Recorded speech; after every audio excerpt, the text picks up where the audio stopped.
नमस्कार मंडळी, विभूती दर्शन या यूट्यूब चॅनलमध्ये आपले सर्वांचे स्वागत आहे। ज्योतिषी आणि पंचांगानुसार मकर संक्रांतीचा सण हा जानेवारी महिन्याच्या 14 किंवा 15 तारखेला येत असतो। दरवर्षी जानेवारी महिन्यात मकर संक्रांत साजरी करतात। पण मकर संक्रांत का बरं साजरी करतात?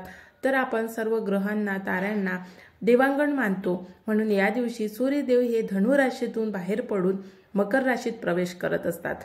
तर त्यामुळे या दिवसाला मकर संक्रांत म्हणतात। आणि दरवर्षी सूर्यदेव वेगवेगळ्या पुण्य काळात राशी परिवर्तन करत असतात। तर आजच्या व्हिडिओमध्ये आपण याविषयी माहिती जाणून घेणार आहे की सूर्याचे राशी परिवर्तन कधी होणार आहे, कोणत्या दिवशी होणार आहे, तसेच दिशा कोणती असेल, वाहन कोणतं असेल। कारण मकर संक्रांत ज्यावेळी येते ती एका वाहनावर बसून येते, म्हणून वाहन कोणतं आहे, दिशा कोणती आहे, रंग कोणता शुभ आहे, याविषयीची संपूर्ण माहिती आजच्या व्हिडिओमध्ये जाणून घेणार आहे। तसेच मकर संक्रांत का साजरी केली जाते आणि भोगी का साजरी केली जाते, भोगी म्हणजे काय, याची संपूर्ण माहिती आजच्या व्हिडिओमध्ये जाणून घेणार आहे। त्यामुळे व्हिडिओ शेवटपर्यंत बघा आणि जर तुम्ही चॅनलवर नवीन आहात तर चॅनलला सबस्क्राइब करा, बेल आयकॉनला प्रेस करा, व्हिडिओ जास्तीत जास्त लोकांपर्यंत शेअर करा आणि व्हिडिओला लाईक करा। चला तर व्हिडिओला सुरुवात करू। यावर्षी मकर संक्रांत मध्ये एका दिवसाचा फरक आहे। दरवर्षीप्रमाणे मकर संक्रांती यावर्षी 14 जानेवारीला न येता 15 जानेवारीला आलेली आहे आणि त्यामुळे सूर्याचा मकर राशीत प्रवेश हा 15 जानेवारीलाच होणार आहे। 15 जानेवारीला सकाळी पहाटे 2:54 सूर्याचा मकर राशीत प्रवेश होणार आहे आणि याचा 15 जानेवारीला याचा पुण्यकाळ हा सकाळी 7:15 सुरू होईल आणि तो 9 वाजेपर्यंत राहणार आहे। त्यामुळे या पुण्यकाळात कोणती कामे करावी? मकर संक्रांतीच्या दिवशी पवित्र नदीमध्ये स्नान करणे अत्यंत महत्त्वाचे मानले जाते। असं म्हणतात की जर तुम्ही मकर संक्रांतीच्या दिवशी पवित्र नदीमध्ये जर स्नान केलं, ब्रह्ममुहूर्तावर स्नान केलं, तर तुम्हाला पापातून मुक्ती मिळते। मकर संक्रांतीच्या दिवशी तीळ, चिरवा, उडीद डाळ, तांदूळ, घोंगडी आणि पैसे दान करणे फलदायी मानले जाते। असं म्हणतात की या दिवशी जर तुम्हाला धनसंपत्ती जर तुमची वाढवायची असेल तर तुम्ही या दिवशी अवश्य दान करावे। या दिवशी दान केल्यामुळे घरात सुख समृद्धी नांदते आणि मकर संक्रांतीच्या दिवशी नदीमध्ये स्नान केल्याने आरोग्य अतिशय चांगलं राहते, निरोगी राहते आणि रोगांपासून मुक्ती मिळते। त्यामुळे दान आणि स्नान मकर संक्रांतीच्या दिवशी करणे अतिशय महत्त्वाचं आहे। तर अवश्य मकर संक्रांतीच्या दिवशी आपल्या ज्याने होईल तेवढं दान करा आणि पवित्र नदीमध्ये जाऊन स्नान करा। आता यावर्षी मकर संक्रांत कशावर आलेली आहे, कोणत्या दिशेकडून आलेली आहे आणि कोणत्या दिशेला जात आहे, याला खूप जास्त महत्त्व आहे। कारण असं म्हणतात की ज्या दिशेकडून मकर संक्रांत येत आहे त्या दिशेला त्याचा खूप चांगला फायदा होतो आणि ज्या दिशेला जात आहे तर तिथे अशा काही गोष्टी घडतील, तिथे लोक बिमार राहतील किंवा तिथे महागाई जास्त होईल किंवा तिथे कोणतं ना कोणतं संकट येईल।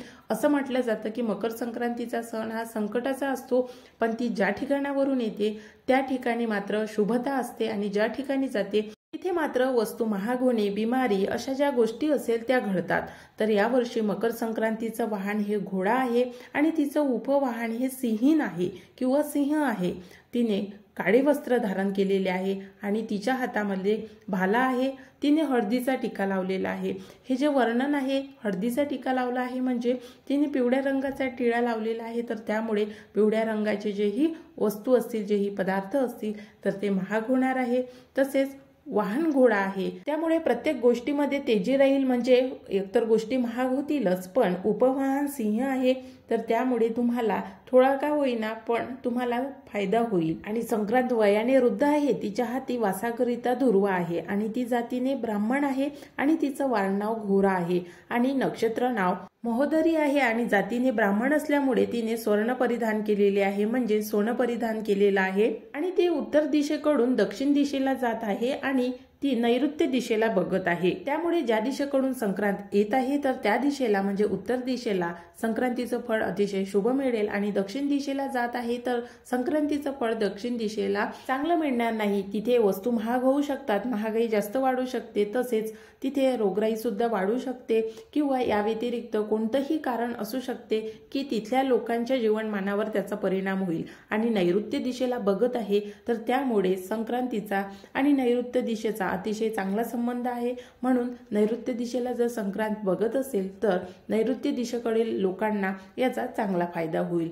तर अशा पद्धतीने संक्रांतीची दिशा, संक्रांतीचा रंग काळा आहे, तसेच ते घोड्यावर येत आहे। म्हणून संक्रांतीचे फल हे संक्रांतीने ज्या वस्तू परिधान केलेल्या आहे तर त्या वस्तू महाग होतील असं समजले जाते। आणि आपल्या हिंदू धर्मामध्ये हाच एक अर्थ लावला जातो की जर संक्रांत कोणत्या दिशेला जात आहे, कोणत्या दिशेकडून येत आहे, काय वस्तू परिधान केले आहे, कोणता रंग आहे आणि दिशा, रंग किंवा मुहूर्त या सर्व गोष्टीचं कॅल्क्युलेशन केल्या जाते। आणि कोणत्या गोष्टी महाग होतील, व्यापारामध्ये चढ उतार किंवा तेजी किंवा मनुष्य जीवनावर याचा काय परिणाम होईल, तर ही संक्रांत कशा पद्धतीने आलेली आहे यावर याचा अंदाज लावला जातो। म्हणून यावर्षी संक्रांत पिवळ्या रंगावर आहे तर पिवळ्या वस्तू दरवर्षीप्रमाणे यावर्षी सुद्धा महाग होईल, सोनं नक्कीच महाग होईल।